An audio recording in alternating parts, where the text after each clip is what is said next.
दोस्तों, जैसा कि हम सब जानते हैं कि यूक्रेन युद्ध वैश्विक अस्थिरता का एक काफी बड़ा कारण बना, लेकिन इस बात से भी इंकार नहीं किया जा सकता कि इसकी वजह से भारत को रूस की तरफ से 30 से 40% तक सस्ता क्रूड ऑयल और नेचुरल गैस मिला, जिसकी वजह से भारत खुद को महंगाई की बढ़ती मार से बचा सका। लेकिन अब रूस के सब्र का बांध टूट चुका है और रूस अगले 2 महीनों में एक इतना बड़ा फैसला करने वाला है जो कि वैश्विक ऊर्जा बाजार को हमेशा के लिए बदल देगा, जिसके तहत अब रूस ने आधिकारिक तौर पर इस बात की घोषणा कर दी है कि अगले 2 महीने के बाद यानी कि साल 2023 के फरवरी महीने से रूस किसी भी ऐसे देश को तेल और नेचुरल गैस की सप्लाई नहीं करेगा जो कि सीधे तौर पर या फिर इनडायरेक्टली ऑयल प्राइस कैप को मानते हुए रूस से तेल और नेचुरल गैस की खरीद कर रहे होंगे। यानी कि अब रूस ऑयल प्राइस कैप के खिलाफ बड़े कदम उठाना शुरू कर चुका है। वहीं रूस ने इस बयान के तहत यह बात भी साफ कर दी है कि न कि वह ऑयल प्राइस कैप की गाइडलाइन के तहत किसी भी देश को तेल की सप्लाई करेंगे, बल्कि तेल से संबंधित उत्पादों की सप्लाई को भी बैन कर देंगे। यानी कि अब रूस पश्चिमी देशों के खिलाफ अपना सबसे बड़ा हथियार निकालना शुरू कर चुका है, जिससे वैश्विक ऊर्जा बाजार में काफी बड़ी अस्थिरता आ सकती है,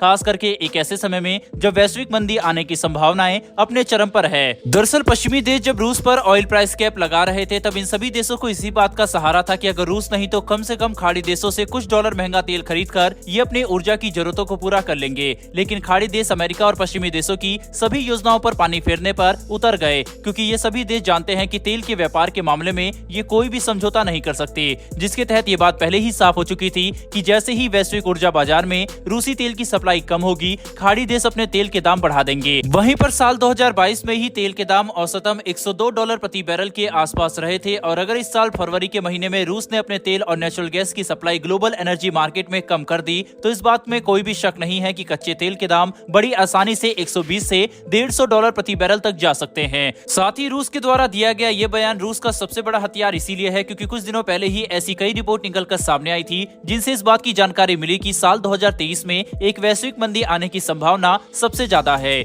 जिसका कारण बढ़ती महंगाई और इंटरेस्ट रेट बनेगा। ऐसे में अगर रूस की तरफ से तेल की सप्लाई कम कर दी जाती है तो ये वैश्विक मंदी को एक तरह का सीधा बुलावा ही होगा। सबसे बड़ी बात तो ये है कि रूस भी इस हालात को अच्छे से समझता है, इसीलिए इन सभी रिपोर्ट के आने के बाद ही रूस ने ऐलान किया है कि वह साल 2023 के फरवरी महीने से ऑयल प्राइस कैप के तहत किसी भी देश को तेल और तेल से संबंधित उत्पादों की सप्लाई नहीं करेगा, क्योंकि इससे पूरी दुनिया पर काफी बड़ा दबाव बन रहा है। पश्चिमी देशों के द्वारा लगाया गया ऑयल प्राइस कैप वैश्विक अर्थव्यवस्था को तबाह कर देगा, इसीलिए इसके खिलाफ आवाज उठानी चाहिए। कुल मिलाकर चीजों को समझने की कोशिश करें तो रूस वैश्विक हालातों का फायदा उठाते हुए पश्चिमी देशों को चेतावनी देना चाहता है कि अगर उन्होंने रूस के खिलाफ अपने आर्थिक प्रतिबंध और पॉलिसीज को ठीक नहीं किया तो बहुत जल्द ही वैश्विक ऊर्जा बाजार में आने वाली अस्थिरता की वजह से ग्लोबल इकोनॉमी पर काफी बुरा असर पड़ेगा, जिससे दुनिया भर के देश पश्चिमी देशों के खिलाफ खड़े हो जाएंगे। वहीं इसी बीच भारत की विदेश नीति की तरफ से एक काफी बड़ी खबर निकलकर सामने आई है, जिसके तहत भारत तुर्की को मात देने के लिए अब तुर्की के विरोधी देशों के साथ अपने संबंधों को लगातार मजबूत कर रहा है,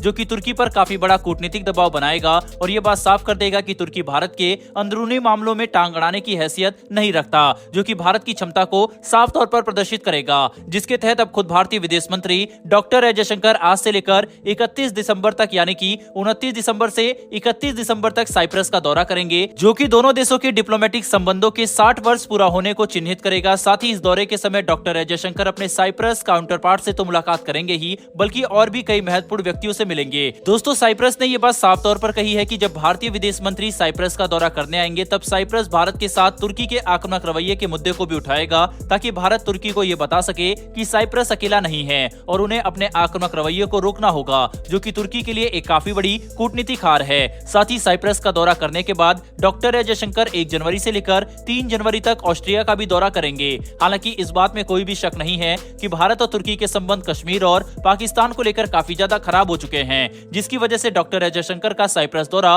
और भी ज्यादा महत्वपूर्ण बन जाता है। वहीं इस पर न कि सिर्फ भारत की नजर होगी, बल्कि चीन, पाकिस्तान के साथ साथ दुनिया भर के देश इस दौरे को एनालाइज करेंगे, ताकि तुर्की के खिलाफ भारत की विदेश नीति का अंदाजा लगाया जा सके। बहरहाल दोस्तों, इस वीडियो में इतना ही। अगर आपको ये इन्फॉर्मेशन और वीडियो पसंद आई हो तो वीडियो को लाइक करके हमारी आने वाली डेली डिफेंस और वर्ल्ड अफेयर से जुड़ी ऐसी वीडियो के लिए चैनल को सब्सक्राइब कर बेल नोटिफिकेशन अवश्य दबा लें। फिर मिलेंगे ऐसी एक नई वीडियो के साथ। धन्यवाद। जय हिंद।